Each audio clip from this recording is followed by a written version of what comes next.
first bombs fell on a quiet morning when the twin sons of Laron painted the sky in shades of gold and pink.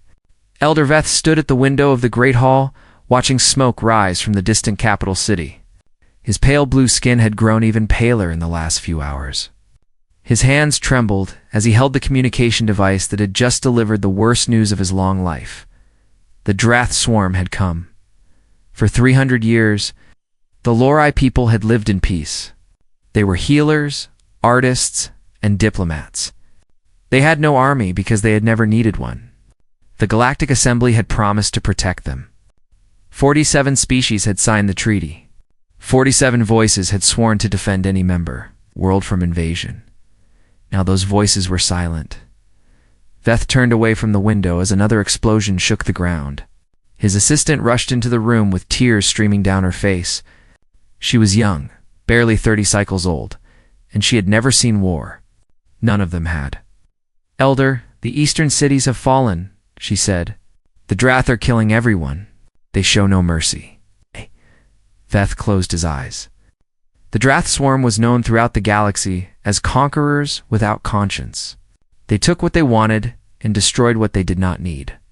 The Lorai had resources the Drath desired: water, minerals, fertile land.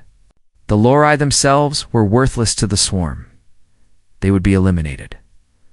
"Have we received any response from the assembly?" Veth asked. His assistant shook her head. "The Korath say they cannot spare ships. The Nexan claim the journey is too far. The others do not even reply." Veth felt something break inside his chest. It was not his heart. It was his faith. For his entire life, he had believed in the goodness of the galaxy.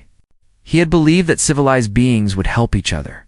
He had been a fool in the refugee camps that formed in the northern mountains.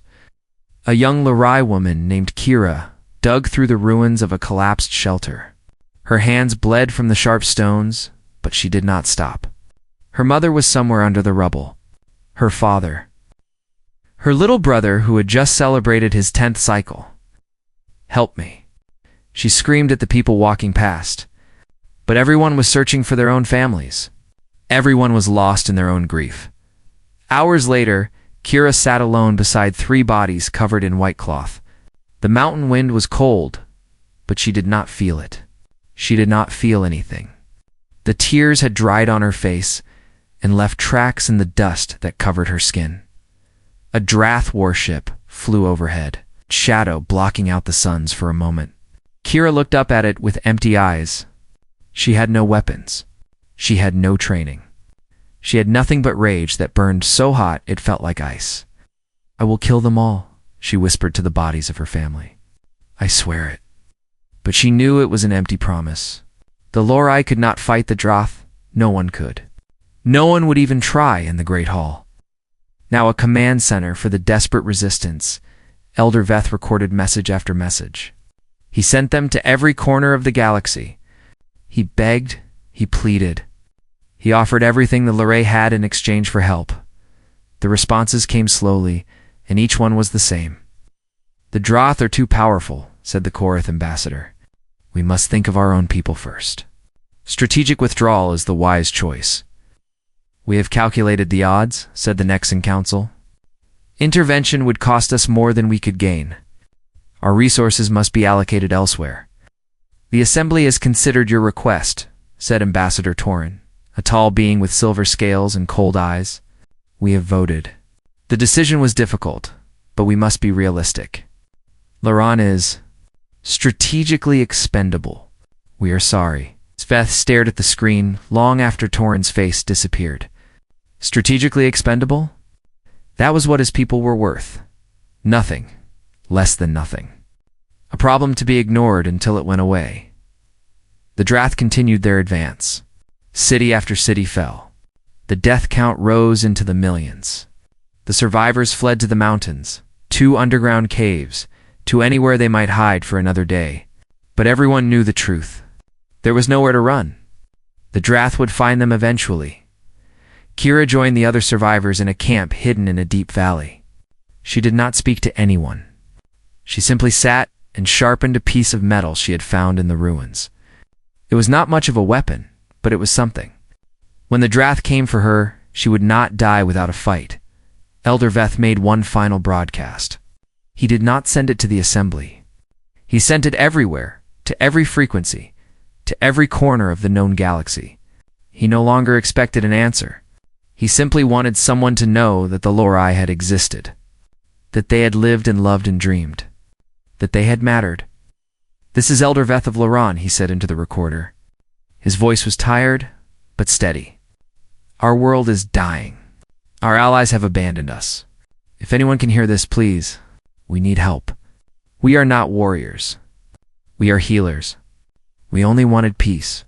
But peace has been taken from us, and now we face extinction. If there is anyone out there with the courage to stand against tyranny, we beg you. Please come. Please help us. We have nothing to offer but our gratitude. But we will remember.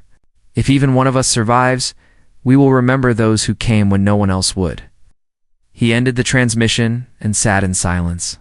Outside, another explosion lit up the night sky. The DRAs were getting closer. 3 days passed. The Lorai counted their dead and prepared for the end. Veth stopped sleeping. He simply waited, watching the communication screens for responses that never came. Then, on the 4th day, a signal appeared. It came from the far edge of the galaxy, from a region most species considered primitive and unimportant. The message was short, transmitted in a language the translation systems barely recognized. "We received your signal. We're coming." "Hold on." Veth leaned forward, his heart beating fast for the first time in days. He typed a response with shaking fingers. "Who are you? What species?" The reply came moments later, simple and direct. "We're human." Veth had heard of humans. A young species, barely 1,000 years into space travel. They were not part of the Galactic Assembly. They had no great fleet, no advanced technology, no reason to involve themselves in a war on the other side of the galaxy. "Why?" Veth typed. "Why would you help us?" The human response took longer this time. When it came, Veth read it 3 times to make sure he understood. "Because someone has to. Because you asked. Because we don't leave people behind. Hold on. We're coming." For the first time since the invasion began, Elder Veth felt something other than despair. He did not know if the humans could actually help. He did not know how many ships they had or how strong they were. But he knew one thing with absolute certainty. Someone had answered. Someone was coming, and in a galaxy that had abandoned them, meant everything. 3 weeks had passed since the first bombs fell. The Drath now controlled 70% of Loran. The beautiful cities were gone, replaced by burning ruins and mass graves. Only 2 million Lorai remained, hiding in the northern mountains like animals in a cage. Waiting for the hunters to find them, Kira stood on a cliff overlooking the refugee camp. Thousands of tents stretched across the valley floor. Children cried for parents who would never return. The wounded lay in rows, waiting for medicine that did not exist. Hope had become a memory, something people talked about in the past tense. Then the sky changed. It started as a flash of light near the horizon. Then another. Then 12 points of brightness that grew larger and larger until they took the shape of ships. They were not Drath vessels. These ships were different, smaller, rougher. They looked like they had been built by hands that knew struggle, not by machines that knew only efficiency. "What is that?" someone shouted. Elder Veth pushed through the crowd that had gathered to watch. His old hearts raced as he recognized the symbols on the approaching ships. A blue planet with white clouds. Earth, the human homeworld. "They came," he whispered. They actually came. The largest ship descended toward the valley, while the others took positions in orbit. A shuttle separated from it and flew down to the camp, landing in a cloud of dust near the medical tents. The door opened, and figures stepped out. They looked strange to Lorai's eyes. Their skin came in different shades of brown and pink and tan. They had hair on their heads in black and brown colors. They wore gray uniforms with patches showing their names and ranks. They carried weapons but did not point them at anyone. The leader was a man of medium height, with a calm face and tired eyes. He walked toward Elder Veth with steady steps, showing no fear despite being surrounded by aliens he had never met. Behind him came a woman with sharp eyes who scanned the crowd like she was already planning battles. A large man with broad shoulders watched for threats. A smaller woman carried medical equipment. A young man with quick movements stayed close to the shuttle, ready to fly at any moment. "Elder Veth," the leader asked. His voice was translated by a small device on his collar, turning his words into the Lorai language. "Yes," Veth replied. "I am Veth, and you are?" "Captain Taiho," the man said. He extended his hand in what Veth would later learn was a human greeting. "We're here to help." Kira pushed through the crowd until she stood directly in front of the human captain. Her eyes burned with suspicion and pain. She had learned not to trust anyone, especially strangers who made promises. "Why?" she demanded. "Why would you come here? You don't know us. You owe us nothing. The entire galaxy abandoned us. But you travel across the stars to die with us? What do you want?" Taiho looked at her for a long moment. He saw the grief in her eyes, the rage barely contained beneath the surface. He had seen that look before, in the eyes of human soldiers who had lost everything. "We don't want anything," he said simply. "We know what it's like to be abandoned. Humans have fought many wars alone. We faced enemies who wanted to destroy us while others watched and did nothing. We survived because we refused to give up." He paused. "When we heard your message, we couldn't ignore it. Leaving you to die would make us no better than the ones who abandoned you." "You'll die here," Kira said. "Your ships are small. Your technology is primitive. The Drath will crush you." Taiho smiled, but there was no humor in it. Only determination. "Maybe. But we don't run from fights because they're hard. And we don't abandon people because saving them is dangerous." The woman with sharp eyes stepped forward. "I'm Lieutenant Yuna," she said. "Tactical officer. I've studied Drath battle patterns during our journey here. They're strong, but they're arrogant. They make mistakes. We can use that." The large man nodded. "Sergeant Doyan, Ground Forces. I've trained soldiers on 12 different planets. Give me volunteers and I'll teach them to fight." The woman with medical equipment smiled gently. "Dr. Hannah, I'm here to heal, not to fight." "Show me you're wounded," the young pilot grinned. "Minho, best pilot in the fleet? Possibly the galaxy, but I haven't met everyone yet." Elder Veth felt tears forming in his eyes. These strange beings had crossed the galaxy to help people they had never met. They offered their skills, their ships, their lives, and they asked for nothing in return. "We have wounded," Veth said to Hannah. "Many wounded. Our healers are overwhelmed. Then let's get to work," Hannah replied. She was already moving toward the medical tents, her equipment bag bouncing against her hip. Over the following days, the humans proved they were not making empty promises. Dr. Hannah worked without rest. Treating wounds that Lorai doctors had given up on, she taught new techniques, shared human medicines, and saved lives that would have been lost without her. Lieutenant Yuna spent hours studying reports of Drath attacks. She found patterns in their tactics, weaknesses in their formations. She presented her findings to the Lorai leaders with quiet confidence. "They're predictable," she said. "They've won so many battles that they've stopped being careful. That's their weakness." Sergeant Doyan set up training grounds away from the main camp. Lorai volunteers came to him, people who had lost families and wanted revenge, people who were tired of being victims. Doyan was patient, but demanding. He taught them to shoot, to move, to fight as a unit. "You're not soldiers yet," he told them, "but you will be." Minho flew reconnaissance missions every night, dodging Drath patrols to gather information about enemy positions. He returned each morning with data that helped the others plan defenses. And Captain Taiho met with Elder Veth and Kira daily, discussing strategy and building trust, one conversation at a time. "The Galactic Assembly is watching," Veth told Taiho one evening. "Ambassador Torin and others are monitoring the situation from safe positions far from here. They want to see what happens." "Let them watch," Taiho said. "Maybe they'll learn something." Kira sat nearby, listening. She had stopped being openly hostile to the humans, but she had not started trusting them either. She watched Oyun train her people. She watched Hannah save dying children. She watched Minho return from missions that should have killed him. You're not like other species, she finally admitted to Taiho. The assembly talks about values and principles. But they run when there's danger. You run toward it. Humans are stubborn, Taiho said. We know we're going to die someday. Everyone does. So we figure we might as well die for something that matters. Kira looked at him with eyes that had seen too much death. And this matters to you? Us. Strangers. Taiho met her gaze without blinking. Everyone matters. Every life. Every people. The moment we start deciding some lives are worth less than others, we become the thing we're fighting against. Something shifted in Kira's expression. It was not trust. Not yet. But it was the beginning of something.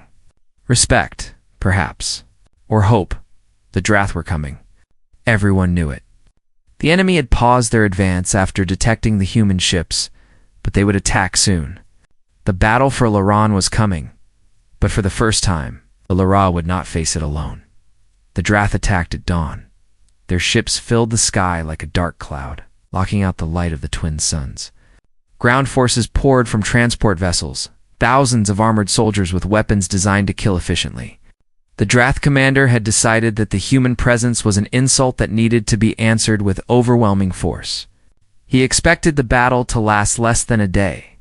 He was wrong, Captain. Taiho stood on a ridge overlooking the valley that would become the battlefield. Lieutenant Yuna was beside him, a tactical display glowing in her hands. Behind them, human soldiers and Lorai volunteers waited in hidden positions. They're coming exactly where we predicted, Yuna said. The main force will reach the valley in 20 minutes. Taiho nodded. Signal all units. Hold positions until my command. Let them come to us. The plan was simple, but risky.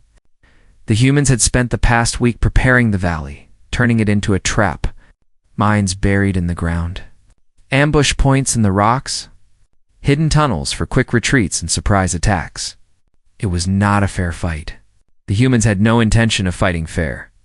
You fight strangely, Elder Veth had said, when Taiho explained the strategy. Other species follow rules of battle. Honor codes. Formal declarations. Honor codes are for people who have the luxury of losing. Taiho had replied. We don't. When you're the underdog, you use every advantage you can find. The enemy's arrogance. The terrain. Their assumptions. Everything becomes a weapon. Now, as the Drath army marched into the valley, that philosophy would be tested. Kira crouched behind a rock formation with Sergeant Doyen and a squad of Lorai fighters. Her hands gripped a human rifle that Dojan had taught her to use. Her heart beat fast, but her hands did not shake. She had been waiting for this moment since the day she buried her family. Remember, Doyan whispered to the squad, fire and move? Never stay in one place long enough for them to target you. We're not trying to hold ground. We're trying to hurt them and disappear. Like ghosts, one of the Lorai volunteers said. Doyen smiled. Exactly like ghosts. The Drath reached the center of the valley. Their commander ordered a halt, scanning the empty terrain with confusion. The intelligence reports had said the refugees were here. Where were the defenders? The answer came a second later when the first mine exploded. The blast sent Drath soldiers flying through the air. Before they could recover, gunfire erupted from the hills on both sides. Human sharpshooters picked off officers with precise shots. Lorai volunteers fired into the confused masses below. The Drath commander screamed orders, trying to organize a response. His soldiers were well-trained and well-armed. They formed defensive positions and returned fire. Their weapons were more powerful than anything the humans had. Within minutes, they were cutting into the ambush positions. But the humans did not stay to be killed. They fired, then moved. They appeared from one direction, vanished, and appeared from another. The Lorai fought beside them, learning quickly, adapting to the chaotic style of battle above the valley. Minho led a squadron of human fighters against the Drath air support. The enemy ships were larger and better armed, but Minho flew like he was born in the cockpit. He weaved between enemy fire, finding gaps in their formations, leading them into traps where other human pilots waited. "Two on my tail," he called into his communicator, braking left. He rolled his ship hard, pushing the engines to their limit. The Drath pilots followed, confident in their superior firepower. They did not see the human ship waiting in the clouds above until it was too late. A burst of missiles turned both pursuers into fireballs. "Thanks for the save," Minho said. "Buy me a drink when this is over," came the reply. "If we live that long." On the ground, the battle grew more intense. The DRF pushed forward despite their losses, using their numbers to overwhelm defensive positions. Do-Yan pulled his squad back through the tunnels, emerging behind enemy lines to strike again. Kira fought with cold fury. Every shot she fired carried the weight of her family's death. When her rifle ran empty, she picked up a Drath weapon and kept shooting. When that ran empty, she used her knife. Do-Yan saw her fighting alone against 3 Drath soldiers who had cornered her. He sprinted toward her, shooting 2 of them before they knew he was there. The third turned to face him, raising its weapon. Kira threw her knife. It buried itself in the soldier's neck. "Good throw," Do-Yan said. "Good timing," she replied. An explosion nearby threw them both to the ground. Do-Yan felt sharp pain in his side and looked down to see blood soaking his uniform. A piece of metal had torn through his body armor. "Sergeant?" Kira rushed to him. "Fine," he grunted, pressing his hand against the wound. "Keep fighting. Don't stop for me." But Kira did not leave. She dragged him to cover, used strips torn from her own clothing to bandage his wound, then positioned herself to protect him while he recovered. When more Drath came, she killed them. When ammunition ran low, she found more. She did not rest until medical help arrived. Dr. Hannah moved through the battlefield like a calm presence in the middle of chaos. She treated wounded humans and Lori without distinction. When a Drath soldier tried to attack her medical station, Lieutenant Yuna shot him from 50 meters away without looking up from her tactical display. "Medical area is clear," Yuna said into her communicator. "Continue evacuation of wounded." The battle lasted 8 hours. When the Drath finally retreated, they left behind thousands of dead soldiers and dozens of destroyed vehicles. The human and Lori forces had paid a heavy price too. 3 human ships destroyed, hundreds of fighters killed or wounded. The valley was stained with blood from both sides, but they had won. The Drath had suffered their first major defeat in a century. Against a primitive species, against an enemy that should have been easy to crush. The news spread through their ranks like poison, destroying the confidence that had made them invincible. That night, Captain Taiho walked through the camp, talking to survivors, thanking them for their courage. He found Kira sitting alone, staring at nothing. "You fought well today," he said. "I killed many of them," she replied. Her voice was empty.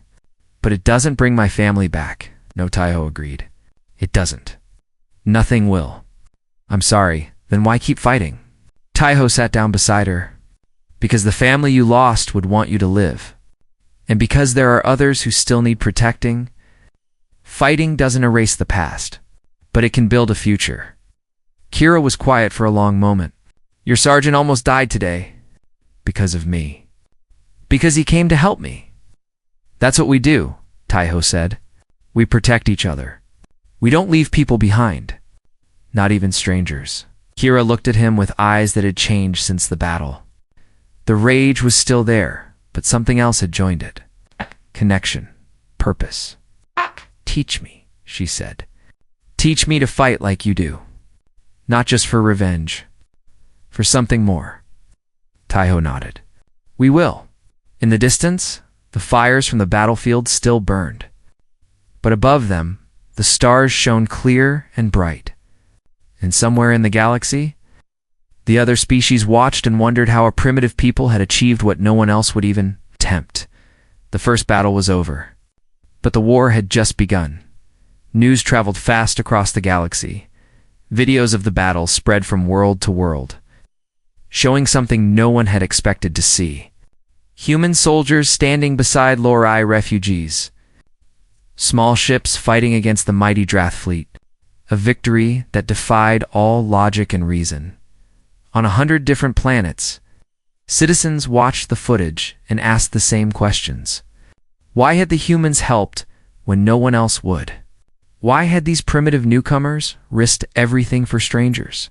And perhaps most uncomfortable of all, why had the Galactic Assembly done nothing?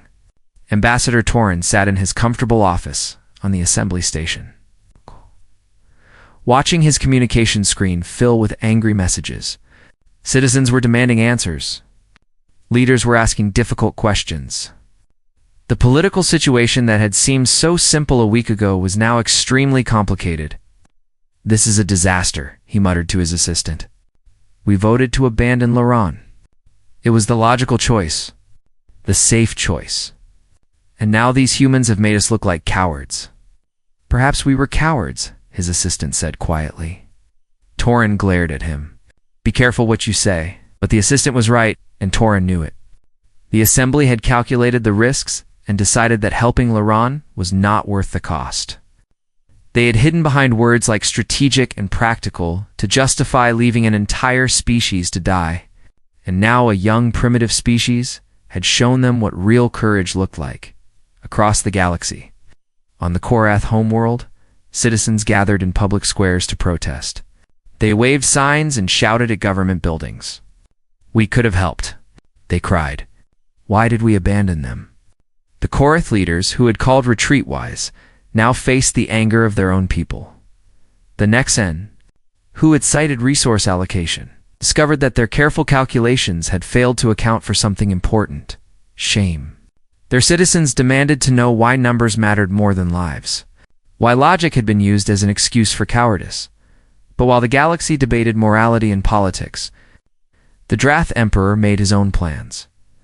He stood in his war room, surrounded by his generals, and stared at the image of Captain Taiho that intelligence had captured. A small being, weak-looking. Nothing special by any standard, the Emperor understood. "This creature defeated our forces," the Emperor said. His voice was calm, but everyone in the room knew the rage hiding beneath the surface. "Explain how this happened." His generals offered excuses.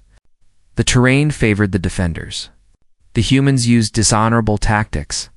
The local commanders made mistakes.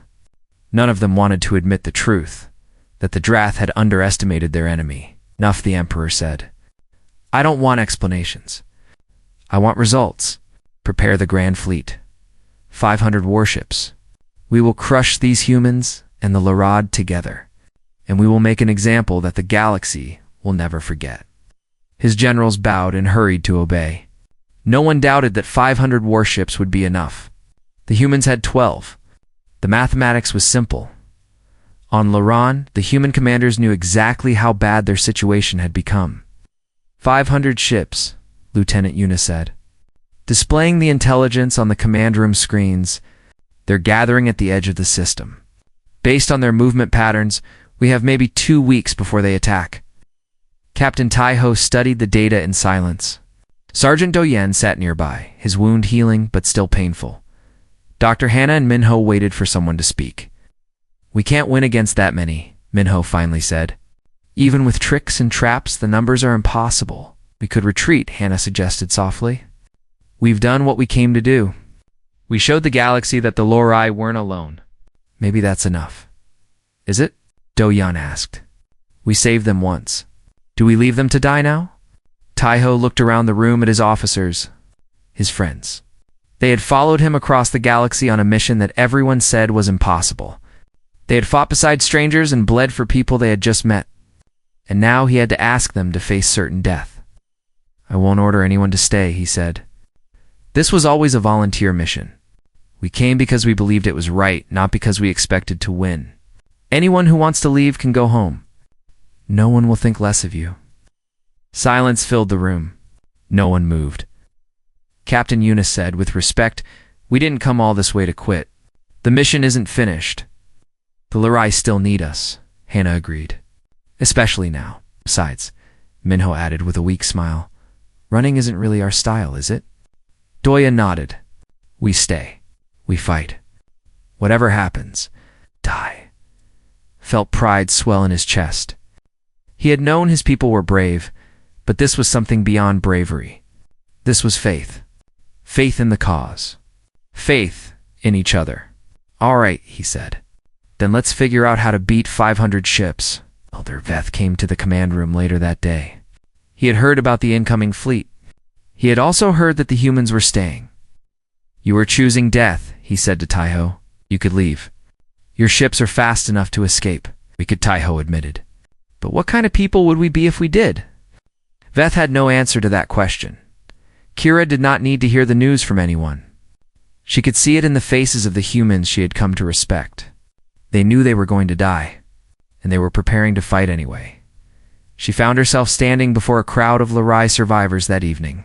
She had not planned to speak, but words came out of her mouth before she could stop them. "The humans came to save us," she said. Her voice carried across the silent crowd. "They didn't have to. They gained nothing from it. They crossed the galaxy because a stranger asked for help, and now they're going to die for us." She paused, feeling the weight of hundreds of eyes upon her. The humans could have stayed safe on their world. They came anyway. They have 12 ships. The Drath have 500, and they're staying. Are we worth less than strangers? Are we going to hide while they die for us? The crowd stirred. Murmurs spread through the gathered Lorai. "I'm done hiding," Kira said. "I'm done being a victim. If the humans can fight for us, we can fight for ourselves. We can fight beside them. We can show the galaxy that the Lorai are not just healers and diplomats. We are survivors, and we will not go quietly." The first hand rose in the crowd, then another, then dozens, then hundreds. People who had never held weapons before volunteered to train. People who had only known peace chose to learn war. Elder Veth watched this transformation with wonder. The humans had not just brought ships and soldiers. They had brought something more valuable. They had brought hope. They had reminded his people that courage was not the absence of fear. It was the choice to act despite it. That night, Taiho recorded a message to be sent home if they did not survive. "If you're watching this, we didn't make it, but we made a difference.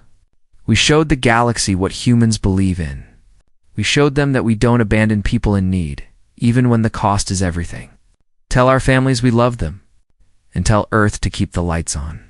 Because somewhere out there, someone else might need help someday. And when they call, I know humans will answer." We saved the message and looked out at the stars. The enemy was coming. The odds were impossible.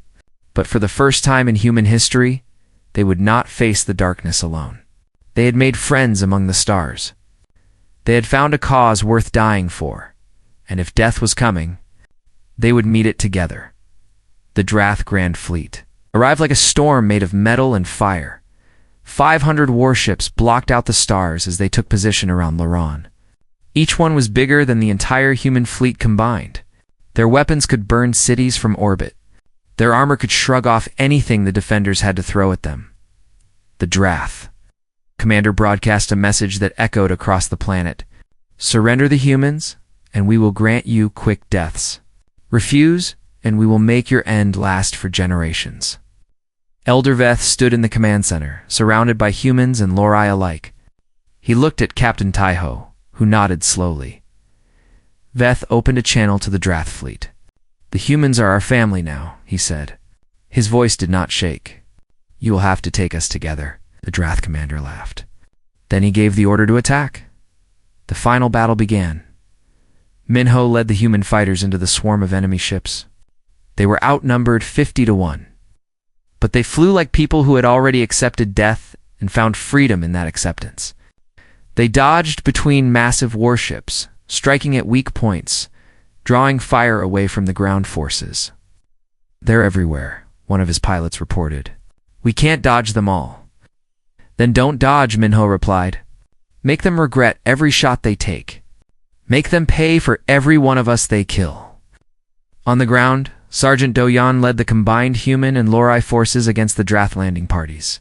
Kira fought beside him, her rifle never stopping. The enemies poured from the sky in endless waves, but every meter of ground they tried to take was paid for in blood. Dr. Hannah set up medical stations wherever she could find shelter. She worked on wounded soldiers while explosions shook the walls around her. When a Drath squad broke through the defenses and approached her hospital, She picked up a weapon and defended her patients until help arrived. Lieutenant Yuna coordinated the battle from the command center, her voice calm despite the chaos. She tracked enemy movements, directed defensive fire, and found opportunities in the overwhelming assault. Western flank, fall back to position 7. Eastern units, prepare for counterattack on my signal. Captain Taiho stood at the center of it all, making decisions that would determine if anyone survived the hour. He had never felt so tired. He had never felt so alive. The Drath pushed forward on every front. Human ships fell from the sky, burning. Lorai soldiers died defending their homeland. The lines grew thinner and thinner as the minutes passed. "We can't hold much longer," Yuna reported. "We've lost 6 ships. Ground forces are at 60%. "Keep fighting," Taiho said. "Every minute we hold is a minute longer than they expected." And then, at the darkest moment, something unexpected happened. New ships appeared at the edge of the system. Not Drath ships. Different designs. Different signatures. First one group, then another, then a flood of vessels emerging from faster-than-light travel. "Captain." Yuna's voice cracked with emotion. "It's the Korath. The Nexen. I'm detecting ships from at least a dozen assembly species." The communication channels exploded with new voices. "Human fleet. This is the Korath Defense Force. We're here to help." Accents? "Warships reporting for duty. Where do you need us?" "Better late than never. Let's show these Drath what happens when the galaxy wakes up." Taiho stared at the tactical display in disbelief. The citizens of the assembly worlds had demanded action. Governments that had voted for abandonment had been forced to reverse their decisions. The shame of watching humans die for strangers had become too much to bear. The tide of battle shifted. The combined fleet struck the Drath from the rear, while the humans held them from the front. Ships that had dominated the galaxy for centuries now found themselves surrounded and outmatched. The Grand Fleet that was supposed to destroy Loran was being destroyed itself. On the ground, Kira and Doyan led a final assault on the Drath Command Center. They fought through corridors filled with enemies, losing soldiers with every step but never stopping. When they reached the control room, Kira herself planted the explosives that brought it down, in orbit. Minho chased the Drath flagship with a squadron of mixed human and Korath fighters. The enemy commander tried to flee, but there was nowhere to run. The ship exploded in a ball of light that was visible from the surface of Loran. The remaining forces surrendered within hours. The invasion that was supposed to end, the extinction, ended with victory. The days that followed were filled with counting costs and mourning losses. The humans had lost 7 ships and hundreds of soldiers. The Lorai had buried thousands more. But they had won. Against all odds, against all expectations, they had won. Elder Veth found Captain Taiho, standing alone on a hillside overlooking the valley where the first battle had been fought. The ground was still scarred from the fighting, but already new plants were beginning to grow among the ruins. "You did the impossible," Veth said. "We did it together," Taiho replied. "Humans, Lorai, and eventually everyone else. That's the point, isn't it? No one should have to fight alone. The Galactic Assembly wants to offer humanity a seat at the Council. Full membership. All the benefits and protections that come with it." Taida. It was quiet for a moment. Then he shook his head. "Tell them no thanks." Beth blinked in surprise. "You don't want a place among the galactic powers?" "We don't need treaties and votes," Taiho said. "Those things didn't help you when you needed it most. What we need is to know where help is needed next. There are other worlds out there. Other people who are suffering, being abandoned, being forgotten. That's where we should be. Not sitting in council chambers, arguing about politics." He turned to face Veth fully. "We came here because it was right. We'll go to the next place for the same reason. And the place after that, that's who humans are. That's who we want to be." Kira found him a few minutes later. She wore a new uniform, one that combined human military design with Lorai symbols. She had been officially commissioned as the first Lorai officer in the human fleet. "Captain, the ships are almost ready," she reported. We've received 3 more distress signals in the past week. A mining colony being exploited by the Drath remnants, a refugee fleet running out of supplies, a small world being threatened by pirates. Taiho smiled. It sounds like we've got work to do. Elder Veth watched them walk back toward the ships. These strange beings from a distant world had taught his people something precious. They had taught them that the galaxy could be better than it was. That courage was contagious. That hope was not foolish, but necessary. The Drath Emperor surrendered 3 months later. His expansion was finished, his empire crumbling. The war that had threatened to consume the galaxy was over, but the work of the humans was just beginning. They called their new fleet the First Response Alliance. It was made up of humans, Lorai, and eventually members of a dozen other species who wanted to be part of something meaningful. They traveled the galaxy looking for people in trouble, people who had been abandoned, people who had lost hope. And whenever a distress signal echoed across the stars, they answered. Years later, on a quiet evening, a young Lorai communications officer named Sora picked up a new transmission.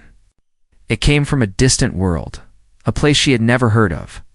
The message was desperate, the situation hopeless. Sword smiled and opened a response channel. "Hold on," she said. "We're coming." And the fleet jumped to light speed, racing toward another world, another battle, another chance to prove that the galaxy was not as cold and dark as it sometimes seemed. Somewhere out there, someone always needed help, and the humans and their friends would always answer.